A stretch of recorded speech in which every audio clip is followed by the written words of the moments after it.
Hi, I'm Summer Howarth from the Eventful Learning Co. And I want to share with you a couple of tips, tricks, tools, ideas, case studies, all of these great things that are going to help equip your team to be ready for student agency. I've got the great pleasure of working with some awesome people like John Cleary, Tanya Vaughan, and Amanda Bickerstaff on a project up in the Northern Territory. I also work with New South Wales Department of Education and their Ministers' Student Advisory Council. So there's a few bits and pieces around really unleashing student agency that I'd love to share with you because, to be honest, it doesn't happen on its own. So let's get started. What is agency?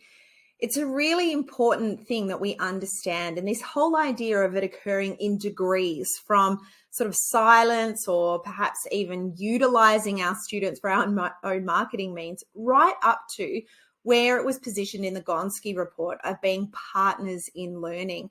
It's almost like a big spectrum. How much decision are we sharing with our students? Decision-making power are we sharing alongside them, not just sharing with them? It's really about asking a big question. What is it that we need and we want? Sometimes we might need students to simply validate ideas or concepts that we're already going down the path of. And other times, are we willing to really let go of all of the things we've held really close, like all of our school improvement data, for example, and allow students to interrogate that data and put into place some interventions? There's a little bit of groundwork that needs to be done with our teachers in making sure that it's a really safe and inviting space, a growth space for them as well. When we think about empowering our students, it really comes to three distinct ways of doing this. And this is something that we explored alongside hundreds of Victorian teachers throughout lockdown last year and alongside my colleague Chris Hart. This whole idea of empowerment through agency says that if we provide opportunities for students to have a safe space for their voice to be heard, if they have choices in their school and schooling and responsibility, the power of those three really activates agency, voice, choice, and responsibility there. So it gives them that sense of they need to go ahead and make decisions. They need to take action, and they need to be very, very critical in the way in which they are moving forward as well. So I'm keen to share a couple of examples of what does this tangibly look like in schools across Australia. Cover Me is a project of the Music Industry College up in Brisbane. Great principal there, Brett. Now, Brett has written a book called I Would Be Dead Without This School. It's an interesting school with a really great way of focusing students in on the music industry. What I love is that their whole YouTube channel is 100% student created content. So Brett Wood and his team have handed over the reins of their social media to their students. Of course, there had to be a lot of priming there in what is this image that we want to put out into the world. They also cover each other's songs. So there's a lot of trust in there. You can see that there's choice, voice, and responsibility already bumping around. And when I spoke to these students, I said, what makes it a place and a vibe where you don't want to be putting things up onto YouTube that are going to put the school into disrepute? And they said, because I have derived my sense of belonging, my sense of identity and respect in this place. So there was a lot of groundwork around what are some of the business rules, if you will, and what are some of those parameters. So that's one opportunity there. Looking at your social media, looking at where students might be able to display their work. That's an essence of voice and, of course, choice there. And then how you can empower them with the responsibility to be sure that they are respected. There's privacy and there's safety involved there as well. Check out Cover Me, check out their YouTube channel, fabulous things there. Amy O'Toole, she visited Australia and said that our education stage was better than Big TED stage. She was the youngest TED talker at one point, but importantly, she has been one of the youngest ever published scientists. So alongside Bo Lotto and her teacher, they actually took part in a participative science project. And at 10, she was publishing a peer-reviewed science paper.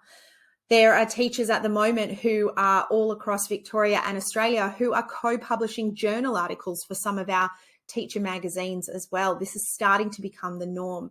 Of course, this is then students as partners in learning. What this takes then is teachers being able to understand that the learner and that co-learning environment can result to a co-published environment as well. That's going to take a little bit of thinking about how we might actually go through processes together. So again, what is the responsibility that we're taking to create something that is such a high level that it is raising the bar for everybody, for teachers, for the school, for principals, and of course for those students? It's having a culture of high expectations, of high scaffolding, but more importantly as well, that real authentic audience. Really important part when we are starting to equip schools and equip communities for real student agency. One of the worst things that we can do is make those big promises to our students and not deliver on them. We're going to listen to your voice. We're going to change things. We're going to embed new practices, and in fact, not seeing that across the line. So for Amy, actually seeing her name published alongside her teacher and alongside other scientists really changed the trajectory of her life.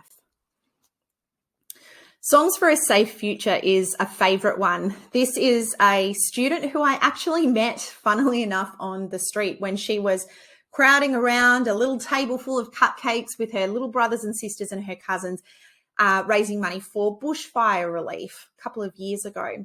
Ella Simmons turns out to be one of the most impressive young people I've ever met.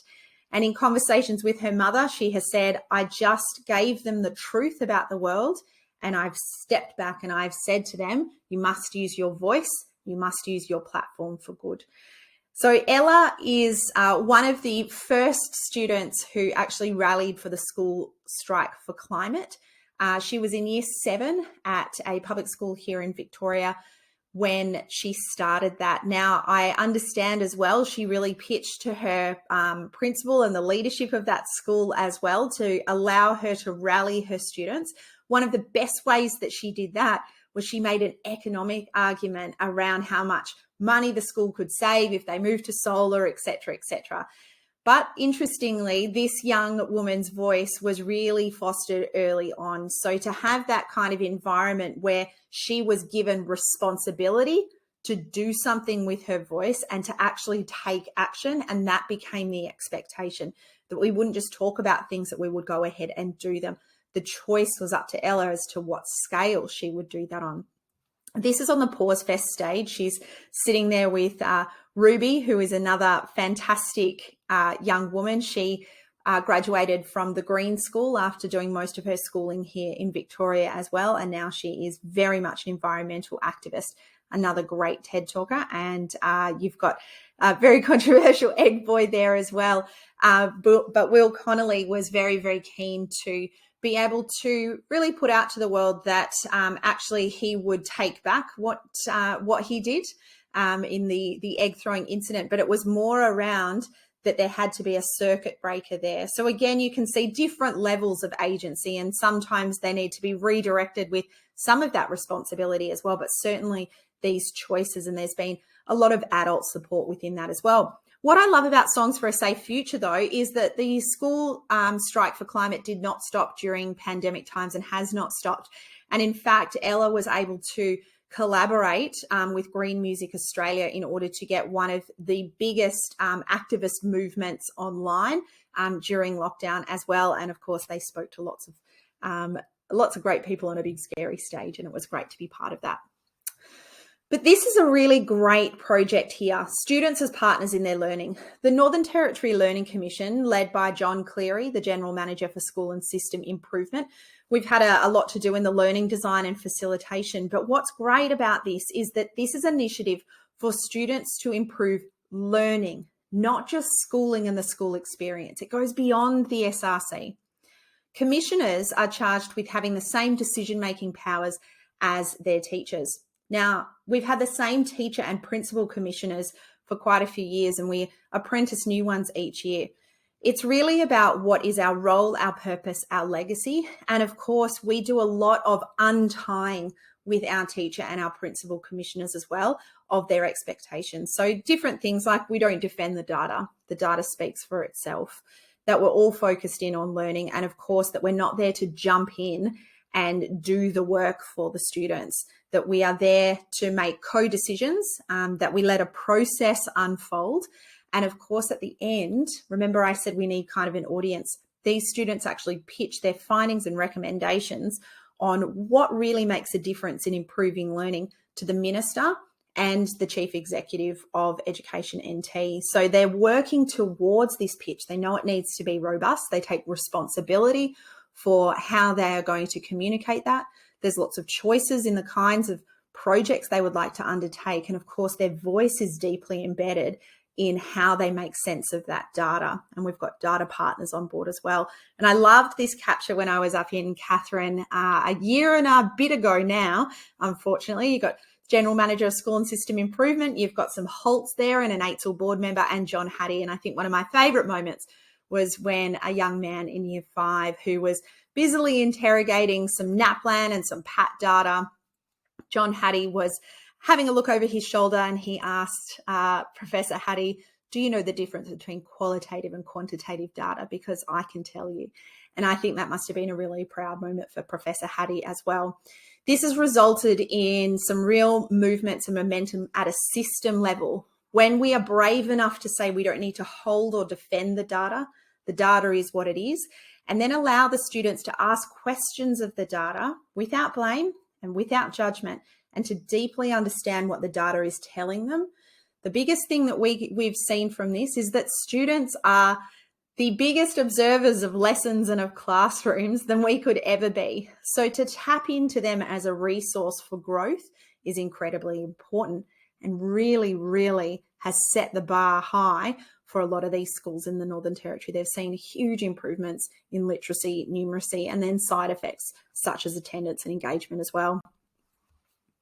Chris Hart and I had a look at all of these examples and really distilled it down to, if we had to do this in one page, could we give keys to empowering learners?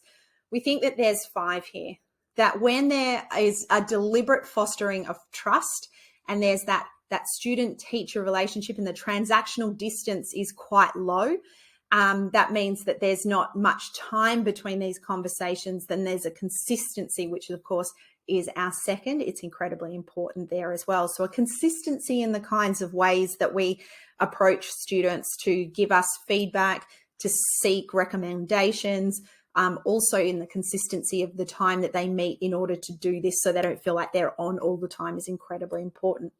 Structures are really key here as well. You would have seen in the Northern Territory Learning Commission, they're called commissioners. There's a commission structure where there's principal commissioners and teacher commissioners alongside.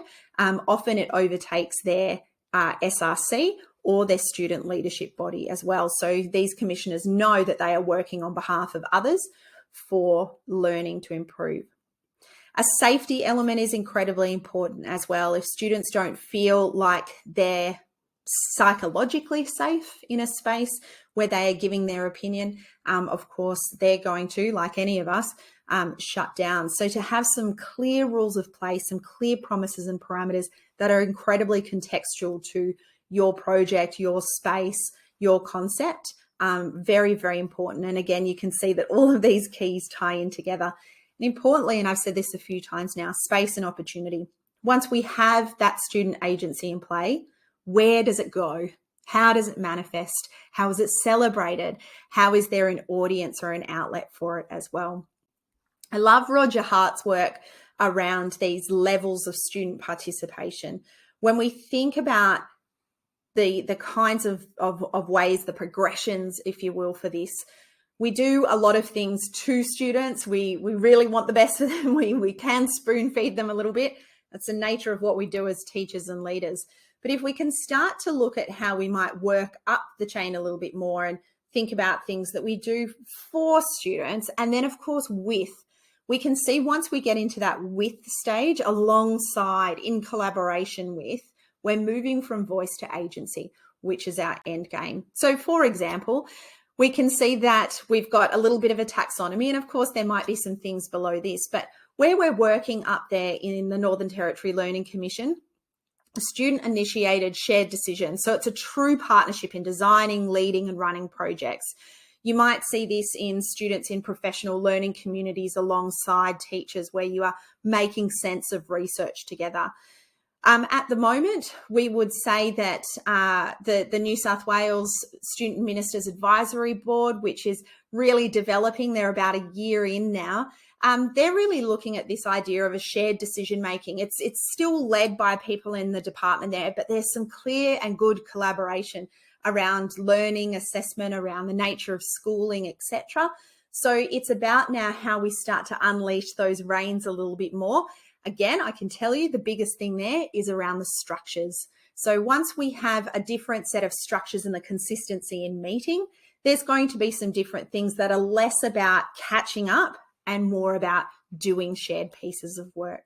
So if you think about a net in that kind of concept, a net has those threads. They're the relationships, they're the conversations there, and the knots are the pieces of work that really tie people together. So the closer those little knots are, the tighter the network will be.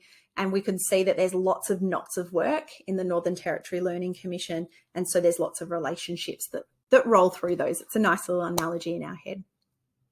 So to finish up, the key concept to really take away with the why would we want agency in the first place? Young people deserve it. We do better as schools, as leaders, as teachers, when we know that we are responsive and in fact being proactive to the needs of our learners as well. We grow, the relationships tighten. And if nothing else, growing student agency can help individuals overcome adversity. Every single one of those examples that I've shown you has lifted the efficacy of the work of a group of people, but the self-efficacy, the self-belief that I am able to make things better, and I know exactly how to do that as well. I'm going to be sharing a few other videos, of course, a few of these schemas as well. The main thing there is around the structures that you put in place, and of course, knowing how, why, and when you want to activate students' voice, and of course, making sure that you give them the outlet to do so. It's been wonderful to share those stories with you today. My name's Summer Houth. I can be found hanging out online, usually on Twitter, and I really would welcome an open conversation with you about student agency and how you can tangibly and effectively get this happening in your school.